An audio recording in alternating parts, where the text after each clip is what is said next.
first give an update on the condition of the Prime Minister. I know a lot of people will be concerned about that.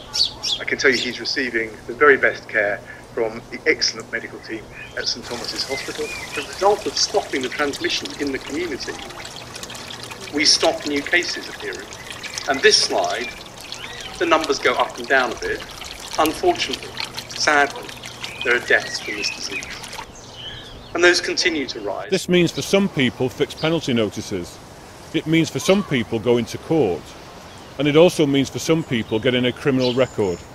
So we will not at this stage be setting up roadblocks. We will not at this stage be starting to marshal supermarkets and checking the items in baskets and trolleys to see whether it's a legitimate, necessary item. So please stay home this bank holiday weekend, let everyone safe. And so it goes on. Whatto everybody, welcome back to an Angler's Diaries Lockdown Files, week 3. Week 3 was probably the most difficult so far for us, I think. There was a sense of the atmosphere changing. It was a week when we seemed to be bombarded with statistics and figures and all sorts of numbers, but there was a definite, I don't know, change in the atmosphere, I think.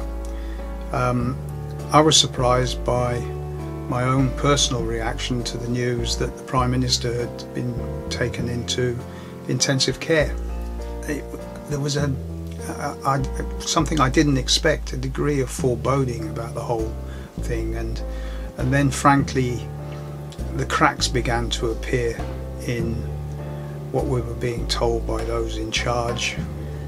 You were getting reports of how well things were going from the government, and then completely contradictory reports from the people who were at the front line, dealing firsthand with all of the problems that we currently have. And so you then began to doubt and wonder whether just how in control the people at the top were.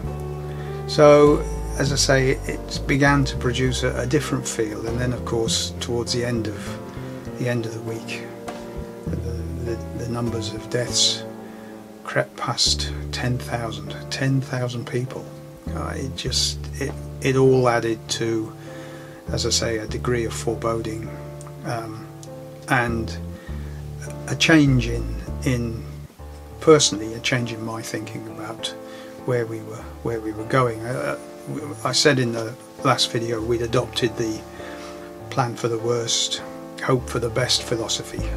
Well, to be honest, I felt the balance tip during week 3,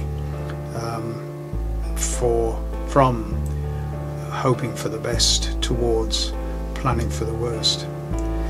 I know that sounds a bit negative, but frankly, you know, it's really how we felt this week. I mean, we were obviously busy in the garden again. Thank God for the garden. I mean, if for those of you that may be unlucky enough not to have a garden, and there's always something to do in the garden, that kept us going during the week. But the other thing, frankly, that changed for me during the week was, whilst I've been using the time previously to make preparations for the summer fishing, well, you know, the atmosphere change that I've spoken about, fishing got pushed to one side, quite frankly. Although I did do a little bit, as I said in the last video, I dug out all the fly fishing gear to have a rummage through, and I managed to do that, but not in terms of preparing for the summer. It was more looking back over why and how I got into fishing in the first place. More of that in a minute. So, fly fishing and fly fishing gear.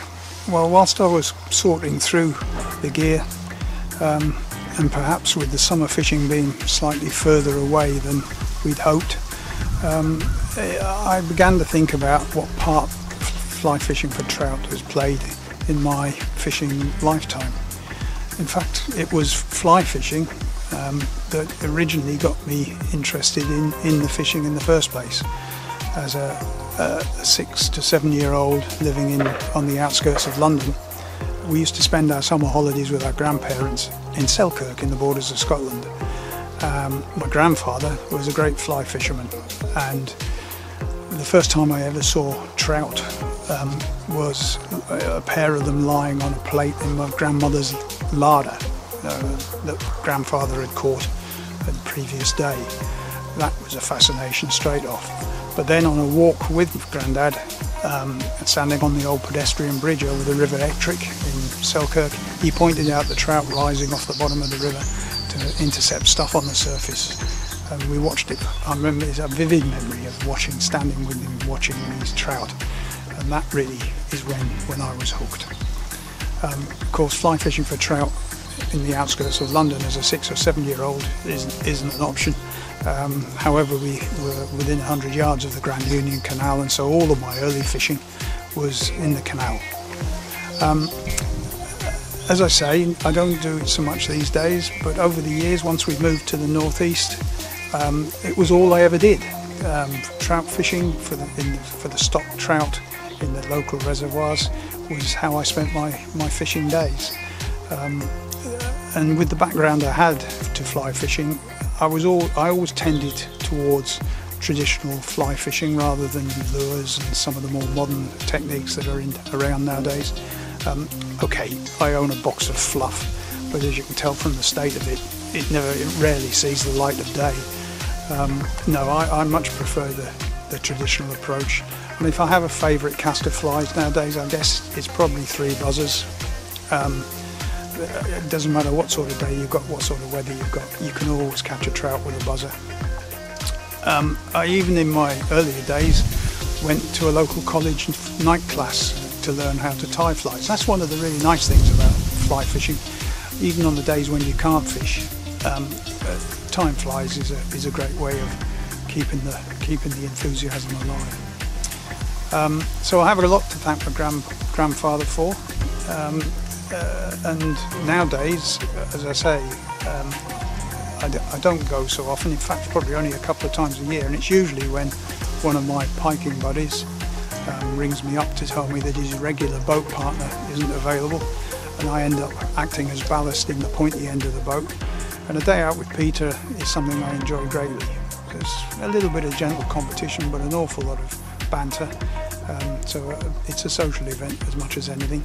And we're lucky, we've got some lovely trout fisheries up in Northumberland, and the one we usually go to is Sweet Hope Bluffs, spelt the Irish way, and it's a great day out.